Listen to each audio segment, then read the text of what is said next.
చూస్తున్నాం. Phone tapping case విచారణ Banjara Hills police station నుంచి జూబ్లీ హిల్స్ పిఎస్ కు మారింది. కేసులో కీలక ఆధారాలు సేకరించిన పోలీసులు మరికొంతమంది నిందితులను అరెస్టు చేసేందుకు రంగం సిద్ధం చేశారు. దీనికోసం జూబ్లీ హిల్స్ పిఎస్ లో ప్రత్యేక ఏర్పాట్లు చేశారు.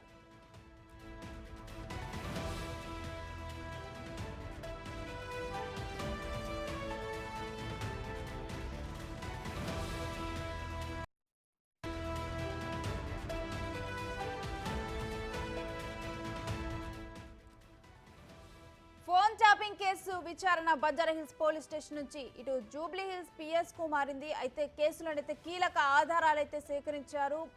అయితే ఈ ఆధారాల ఆధారంగా కూడా మరికొంతమంది నిందితులను అరెస్టు చేసేందుకు కూడా పోలీసులు రంగం సిద్ధం చేశారు. ఇక దీనికోసమే ప్రత్యేకంగా కూడా జూబ్లీ హిల్స్ పిఎస్ లో ప్రత్యేక ఏర్పాట్లు అయితే చేయడం జరిగింది. అయితే ఇప్పుడు ప్రాథమికంగా వస్తున్న సమాచారం ప్రకారం అయితే కొంతమందిని అయితే అరెస్టు చేసే సూచనలు ఉన్నట్లు తెలుస్తోంది. అంటే కొంతమందిని ఇటు నిందితుల్ని అది రంగం సిద్ధం చేశారు. వారిని అదుపులోకి తీసుకునేందుకు జూబ్లీ హిల్స్ పిఎస్ లో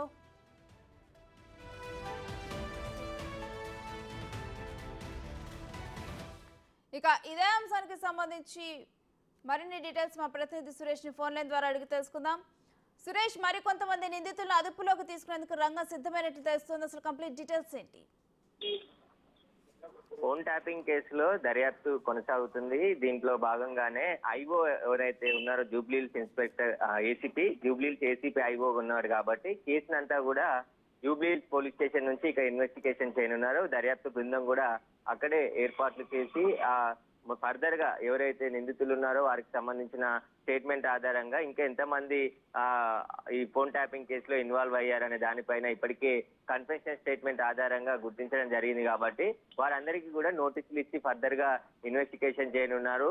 మూలాల నుంచి, ఎందుకంటే ఈ కేసు చాలా కీలకమైన కేసు కాబట్టి అంత హై ప్రొఫైల్ కు సంబంధించిన కేసు, చాలా పెద్ద మనుషులమైన కేసు కాబట్టి అంత హై ప్రొఫైల్ కు సంబంధించిన కేసు, చాలా పెద్ద మనుషులు ఉన్నారు కాబట్టి వారికి సంబంధించిన అన్ని ఆధారాలను ముందు సేకరించిన తర్వాతనే వారికి సంబంధించిన ఇన్వాల్వ్మెంట్ వారిని పిలిచి విచారించే అవకాశం కనబడుతుంది. మొత్తం ఇప్పటి వరకు దాదాపు 4 అధికారులను అరెస్ట్ చేసి చాలా ఎవిడెన్స్ని కలెక్ట్ చేయడం జరిగింది. వారు ఇప్పటికే చెంచల్గూడ జైల్లో ఉన్నారు కాబట్టి వారిచ్చిన స్టేట్మెంటు అదేవిధంగా కలెక్ట్ చేసిన ఆధారాలంగా మరికొంతమందిని ఈ కేసులో విచారణకు పిలిచి విచారించే అవకాశం కనబడుతుంది. ముఖ్యంగా రాజకీయ నాయకుల పాత్రపైనే మొదటి నుంచి కూడా ఉంది కాబట్టి అందులో పేర్లు కూడా ఏకంగా అప్పటి బీఆర్ఎస్ చీఫ్ అయినటువంటి కేసీఆర్ పేరు కూడా ప్రస్తావించారు కాబట్టి వారందరిని పైన ఎంతవరకు ఇన్వాల్వ్మెంట్ ఉందనే దానిపై, ఎందుకంటే ప్రభాకర్ రావు కూడా అతను నాంపల్లి కోర్టులో దానికి సంబంధించి ఏదైతే ఆయన విదేశాల్లో ఉన్నాడు కాబట్టి ఆయన తరపున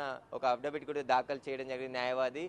నేను అప్పటి ప్రభుత్వం ఆదేశాల మేరకే పనిచేశామని చెప్పేసి చెప్తున్నారు కాబట్టి దీనికి సంబంధించి దర్యాప్తు కొనసాగుతుంది. అదేవిధంగా వెస్ట్ జోన్ డీసీపీ ఆధ్వర్యంలో ఈ కేసు విచారణ జరుగుతుంది కాబట్టి ఐఓ అయినటువంటి వెంకటగిరి జూబ్లీహిల్స్ ఏసీపీగా ఆయన ఉన్నారు కాబట్టి అక్కడికే షిఫ్ట్ చేసి ఇక దర్యాప్తు బృందంలో ఉన్న టీం అంతా కూడా అక్కడ నుంచి విచారించనున్నారు. దీనికి సంబంధించిన ఏర్పాట్లు కూడా జూబ్లీహిల్స్ పోలీస్ స్టేషన్లో చేశారు. అయితే కొద్ది రోజుల క్రితం కొంతమంది జర్నలిస్టులను కూడా పిలిచి స్టేట్మెంట్ రికార్డ్ చేయడం జరిగింది. వారి పాత్ర ఏమైనా ఉందా, ఎందుకు తరచూ నిందితులతో ఫోన్లు మాట్లాడారంటే దానికి సంబంధించిన స్టేట్మెంట్ కూడా రికార్డ్ చేసుకోవడం జరిగింది. ముఖ్యంగా నవంబర్ నెలలో ఎలక్షన్కి సంబంధించిన ఫోన్ ట్యాపింగ్లో చాలామందిపై నిఘా పెట్టి ఇన్ఫర్మేషన్ కలెక్ట్ చేసి వారికి సంబంధించిన ఆర్థిక మూలాలు, వారికి ఎవరు ఆర్థికంగా సపోర్ట్ చేస్తున్నారనే దానిపైన ఈ ప్రణీత్ రావు టీము చాలామంది దగ్గర వివరాలు తీసుకొని ఆ ఫోన్ ట్యాపింగ్ చేసి వారిపైన రైడ్లు చేసి నగదు పెద్ద మొత్తంలో పట్టుకున్నారని చెప్పేసి ఆరోపణలు ఉన్నాయి కాబట్టి వారు ఇచ్చిన స్టేట్మెంట్లో కూడా ఎక్కడెక్కడికి వెళ్ళి ఎవరెవరి నగదు సీజ్ చేశామని చెప్పేసి వాళ్ళు పూర్తి ఆధారాలను కూడా చెప్పారు కాబట్టి వాటంతా స్టేట్మెంట్ ఆధారంగా ఫర్దర్గా ఇన్వెస్టిగేషన్ కొనసాగుతుంది. దీనిపైనే కొద్ది రోజుల క్రితం హైదరాబాద్ సిపి స్పందిస్తూ పూర్తిగా గ్రౌండ్ లెవెల్ ఏదైతే పునాది నుంచి ఈ కేసుకు సంబంధించిన ఆధారాలన్నీ కూడా బిల్డ్ చేస్తున్నాం కాబట్టి వాళ్ళు ధ్వంసం చేసిన ఎవిడెన్స్ అంతా పూర్తిగా మళ్ళీ కలెక్ట్ చేసే పనిలో దర్యాప్తు బృందం ఉంది. అదేవిధంగా ఇటు సైబర్ సెక్యూరిటీ బ్యూరోతో పాటు సాఫ్ట్వేర్ కంపెనీలకు సంబంధించిన సైబర్ ఎక్స్పర్ట్లకు సంబంధించిన సలహాలు కూడా తీసుకొని ఆ ఎవిడెన్స్, ధ్వంసమైన ఎవిడెన్స్ని పూర్తిగా కలెక్ట్ చేసే పనిలో అధికారులు ఉన్నారు. వాటికి సంబంధించిన కొత్త ఏదైతే ధ్వంసమైన హార్డ్ డిస్క్లకు సంబంధించిన ఏదైతే ఉందో వాటికి సంబంధించి ఎవిడెన్స్ని కూడా రీట్రైవ్ చేశామని చెప్పేసి పోలీసులు చెప్పడం జరిగింది. కాబట్టి ఇప్పుడు సేకరించిన సమాచారంతో ఎవరెవరికి పాత్ర ఉంది, ఎవరెవరి ఫోన్లు ట్యాపింగ్ చేశారు, ఇంకా ఎంతమంది దీంట్లో ఇన్వాల్వ్మెంట్ అయ్యారనే దానిపైన విచారణ చేస్తున్నారు. అప్పటి టాస్క్ ఫోర్స్తో పాటు ఓఎస్డి రాధాకిషన్ రావుతో పాటు ఇప్పుడు ప్రభాకర్ రావు కూడా చాలా కీలకంగా పనిచేశారు. వీరికి సెల్ ఫోన్ నెంబర్స్ ఎవరైతే ఫోన్ ట్యాపింగ్ జరుగుతుందనే అప్పుడే ప్రతిపక్షాలు అనుమానం వ్యక్తం చేసి వేరే నెంబర్స్ను మార్చి మళ్ళీ వాడుతూ ఉన్న తరుణంలో మళ్ళీ వాళ్ళ నెంబర్లను కలెక్ట్ చేసింది ఇచ్చి ఎవరు ఇచ్చారు, ఆ నెంబర్లని ట్యాప్ చేసి ఎవరెవరిని బెదిరింపులకు పాల్పడ్డారు, ఎవరెవరి ద్వారా వీళ్ళంతా ఒక రిపోర్ట్ని ఎప్పటికప్పుడు అప్పటి గత ప్రభుత్వానికి అందించారు. కాబట్టి ఈ మొత్తం టీంలో పనిచేసిన వారిని కొంతమందిని సాక్షులుగా పెట్టారు. కాబట్టి ఆ సాక్షులు ఇచ్చిన సమాచారం, స్టేట్మెంటు వీటన్నిటిపైన కూడా